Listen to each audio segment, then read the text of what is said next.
if you have a house help, you might want to hear this story. My husband and I are based in Port Harcourt. I'm a banker while my husband is a marine engineer. And we have 3 kids, 6, 3, and a 6-month toddler. Each time I give birth, my mother is always there to support me, and she will stay up to 1 year. So with her around, I didn't worry about my kids because they are always fine with her. So after I gave birth to my last child, my mom got sick and my sister in London took her. So before she left, I started looking for a house help through the agency here in Port Harcourt, and luckily for me, I got a 22-year-old. According to her, she said she stopped at primary 4. I decided to let her go back to school so that when she come back from school, she will take care of my kids. But she says she's not interested because all my kids are now going to school, including the 6 months. So because she wasn't interested in schooling, I resorted to paying her. The salary that I discussed with the agency was 70k every month. But I still give her 30k every middle of the month because I wanted her to be comfortable. And for the fact that it's agency that collects the salary, I don't know how much they pay her.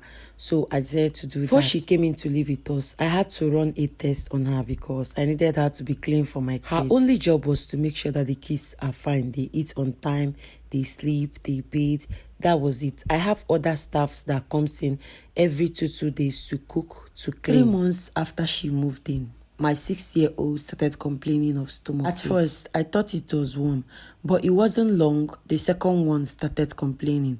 Even the first one was having a bloating tummy. It was on Friday, so I called in sick at work and I took them to hospital. They ran some tests on both of them and the results came out that it was food poisoning. After we came back, I had a meeting with all my domestic staff, including my maid, so that they will be careful with what my kids eat. But this kept going on and on. Every 1 month, I take my children to the hospital and they will be complaining of same thing. But the food poisoning continued and my kids were getting lean and lean each time. So my husband came back and I told him about it and he said to install camera in the house. He also suggested that he wouldn't want to let the domestic staff to know that there is a camera in the house so that he'll be able to monitor what is going on. Next weekend, which was Saturday and Sunday, I decided to give them 2 days leave so that the cameras will be installed, including my maid. My husband always spends months with us before going back to work each time he comes out. So during his stay with us, there was no food poisoning, the kids were healthy and everything was going normal.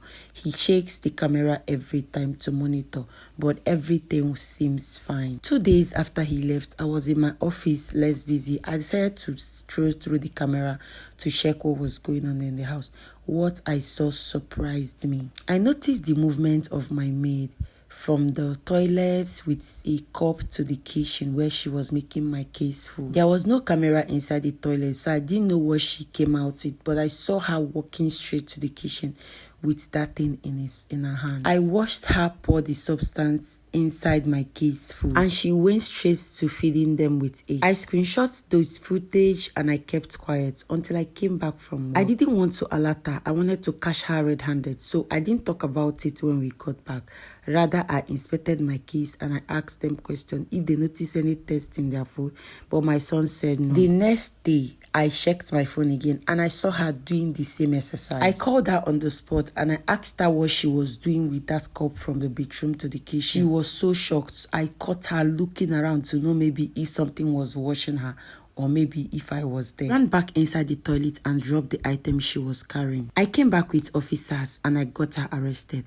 That was where she confessed that she has been putting urine in my children's food ever since she came. The only time she did not put it was when my husband was around.